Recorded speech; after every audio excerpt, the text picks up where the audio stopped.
Bonjour les amis, nouvelle vidéo aujourd'hui pour retrouver un extrait et même plusieurs, mais notamment un qui est totalement fou et cela fait bien sûr référence à l'affaire Epstein.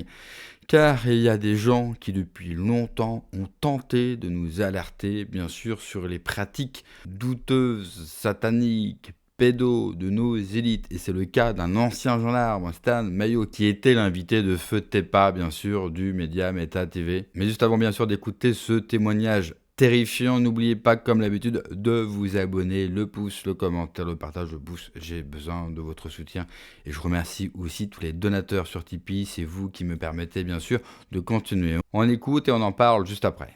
Pour prendre du grade, tu passes des rituels. Alors cette petite pyramide, elle est à superposer avec la pyramide de ta carrière.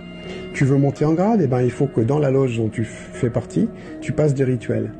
Et plus tu es avide de pouvoir et de réussite, ben plus tu vas demander à passer de grade, et tu vas être happé dans des rituels sataniques. Et les premières pratiques sont donc le viol collectif d'enfants.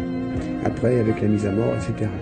Ce qui fait que tu as des personnes complètement dégénérées qui arrivent à la tête des institutions, et qu'en plus, ces gens-là, après, ils amènent leurs propres enfants dès le bas âge, dans des réunions de ce genre, dans des rituels de ce genre, pour en faire la future élite sociétale.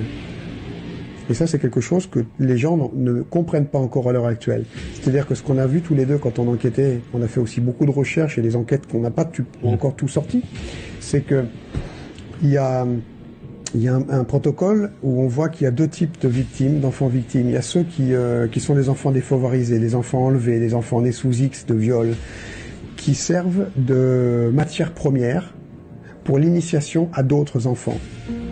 C'est-à-dire que tu as des enfants qui sont amenés par un papa franc-maçon, par une ordure de géniteur franc-maçon dans ces soirées, et d'autres enfants qui sortent de cage et qui sont mis là pour amener, par exemple, l'enfant de l'élite à finir par ouvrir le ventre du malheureux enfant qui a été violé collectivement et torturé par tout le monde. Pourquoi ? Parce que ça va créer la fragmentation de personnalité, ou cloisonnement, comme dit plutôt Jeannette, de personnalité. Ça, c'est les fameux procédés donc de mind control, où on casse la personnalité d'une personne, une espèce de dédoublement qui se forme sur la personne, et on observe effectivement que ceux qui ont subi ces abus-là les reproduisent en fait. Il y a beaucoup de chances qu'ils les reproduisent à l'âge adulte. C'est quasiment sûr en réalité. Parce que s'ils grandissent, s'ils passent toute leur enfance dans de telles conditions, ils sont formatés pour ça. Et une personne qui est psychologiquement très atteinte, qui ne trouvera donc de soulagement quand elle a des remontées, qu'en reproduisant des agressions sur un enfant. Parce que dans la mémoire de la petite enfance, il y a « Ah oui, j'ai été violé, j'ai été torturé et les violences ont cessé que quand j'ai accepté de prendre le couteau et que j'ai égorgé un autre enfant. » Tu imagines les monstres qu'on met sur le marché. Voilà. Donc c'est pour ça qu'à l'heure actuelle, toute la petite élite sociétale et toutes les places sont en train d'être prises par ces monstres suivant ces protocoles. Témoignage terrifiant, mais au vu bien sûr de l'affaire Epstein et de tous les documents qui ont été déclassifiés, comment douter aujourd'hui de ces paroles ? Effectivement, si vous êtes tombé sur ces paroles-là, sur cet extrait-là, il y a longtemps, ou à l'époque de sa diffusion, bon, certains auraient pu dire il va peut-être trop loin, qui il est, d'où il parle, bref, on connaît toujours les commentaires des gens qui ne sont pas contents sur Internet. Problème, c'est qu'aujourd'hui, avec des documents déclassifiés, eh bien, c'est écrit noir sur blanc, encore une fois, mais ce n'est pas le seul extrait que je voulais absolument vous montrer aujourd'hui, bien sûr. Je voulais vous faire écouter Juliette Bryan, c'est une des survivantes, bien sûr, de Jeffrey Epstein. Je vous laisse son témoignage. Je m'appelle Juliette Bryant et je vis au Cap, en Afrique du Sud. J'ai été kidnappée par Jeffrey Epstein il y a 20 ans. Je ne suis pas suicidaire et je ne le serai jamais. Je ne consomme pas de drogue non plus. J'ai rencontré Epstein lorsqu'il était en Afrique avec Bill Clinton. Nous connaissons tous le bilan des victimes de Clinton. Autre fait inquiétant, l'une des principales femmes, une femme courageuse, Caroline, qui a témoigné contre Ghislaine Maxwell, a été retrouvée morte il y a 6 mois. L'information a été relayée par les médias il y a seulement quelques jours. La seule raison pour laquelle cette information a été relayée, c'est grâce à la très courageuse victime d'Epstein qui souhaite garder l'anonymat, mais d'autres victimes d'Epstein sont également décédées de manière suspecte. Caroline était une femme magnifique, extraordinaire et courageuse qui avait planifié une vie dans un élevage de poulets avec sa famille. Au lieu de cela, elle a été retrouvée morte dans une chambre d'hôtel. Je veux m'exprimer pour la sécurité et pour les autres victimes, car c'est très effrayant quand la victime refuse, quand les médias refusent de couvrir l'histoire de la victime. Une grande partie de mon histoire n'a pas été relayée par les médias, et c'est pareil pour beaucoup d'autres victimes, et nous sommes toutes très effrayées par tout ce qui se passe, et comme nous le savons, ce n'est pas la première mort suspecte liée à l'empire maléfique Maxwell, qui dirigeait aussi les médias. C'est peut-être pour cela que les histoires de victimes ne sont pas relayées par les médias et que les victimes d'Epstein sont si effrayées.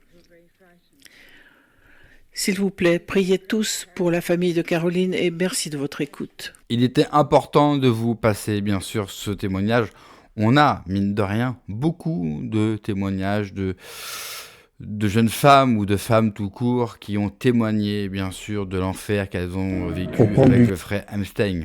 Vous avez aussi Tucker Carlson qui a pris la parole, parce que vous savez, l'affaire de frère Epstein vient valider aussi le fameux Pizzagate, c'est-à-dire le mot pizza était un nom de code pour enfant. Je vous laisse écouter, bien sûr, Tucker Carlson. There's just a lot of stuff there, and some of it seems kind of ridiculous. Maybe it is, maybe it isn't. Some of it seems worth following up on.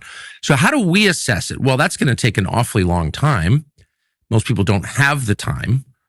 So we thought it would be interesting just to start with a very narrow slice of the material, and that's the emails and texts that we can be pretty sure were sent from or to Jeffrey Epstein that pertain to the question of food, specifically pizza. And that caught our attention immediately. Pizza, people talking about pizza, adults talking about pizza and pizza parties. Now, why that catch our attention? Of course, because it evoked memories of this semi-forgotten story from about 10 years ago known as Pizzagate. That was a wild conspiracy theory thought up by like the QAnon retards on the internet. The conspiracy theory about Pizzagate. It sounded so absurd. And we're about to get into much more detail about what that original theory was and what it may have actually meant in just a second. But it all began, as you may or may not remember, with another trove of information that hit the internet 10 years ago, WikiLeaks to be specific, released in 2016, a bunch of emails from John Podesta, of course, former high official in the Clinton and Obama White Houses, to and from a bunch of people that mentioned the word pizza or pizza parties in ways that seemed totally inorganic, just weird. Ce n'est évidemment pas bizarre, c'est un nom de code. Pour faire simple, et c'est vrai que je me répète, mais toutes les théories du complot s'avèrent tout simplement vraies. Regardez par exemple ce cliché qui vient des documents qui ont été déclassifiés. On peut voir 3 hommes autour d'une table, dont Jeffrey Epstein bien sûr, une jeune femme habillée de manière légère sous la table, donc on peut imaginer que c'est une esclave sexuelle et une esclave tout court, et regardez bien sur le mur, un cadre avec un enfant nu dans un lavabo. Et vous le voyez, cela ne choque absolument personne. Voici bien sûr les agissements d'une certaine élite, qu'elle soit financière, qu'elle soit politique, qu'elle soit du show business. Voilà comment ces gens-là se comportent. Et effectivement, pour essayer d'être le plus discret possible, malgré leur réseau et leur puissance, ils utilisaient des noms de code et le mot pizza, mot bien connu, bien sûr, c'est un des plats préférés dans le monde, eh bien, ils l'utilisaient pour les enfants. Donc, il n'y a rien de bizarre. Toutes les théories, toutes les choses à laquelle certains d'entre vous ont pensé, ont cru, eh bien, s'avèrent aujourd'hui réelles. Alors, bien sûr, n'imaginez pas que les médias mainstream vont arrêter de nous traiter de complotistes. Ils vont continuer à le faire. D'ailleurs, vous l'avez vu, le récit officiel, c'est la faute des Russes. Mais aujourd'hui, plus que jamais, soyez fiers.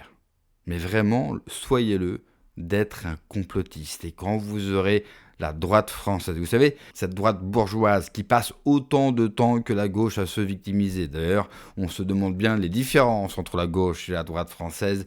Eh bien, quand cette droite française vous traitera de populo-conspi, soyez-en fiers. Pourquoi ? Parce qu'aujourd'hui, vous avez toutes les preuves de vos théories, de nos théories du complot. Nous avons tout écrit noir sur blanc et nous avons même là cette photo qui fait froid dans le dos, qui est terrifiant. Et objectivement, ils ne peuvent pas débattre avec nous. Ils n'ont pas d'arguments. Nous, au contraire, nous avons des preuves. Merci d'avoir regardé la vidéo, les amis. N'oubliez pas, comme d'habitude, de vous abonner, le pouce, le commentaire, le partage, le boost. J'ai besoin de votre soutien. Et merci à tous les donateurs sur Tipeee. Prenez soin de vous, que Dieu vous protège. Allez, ciao.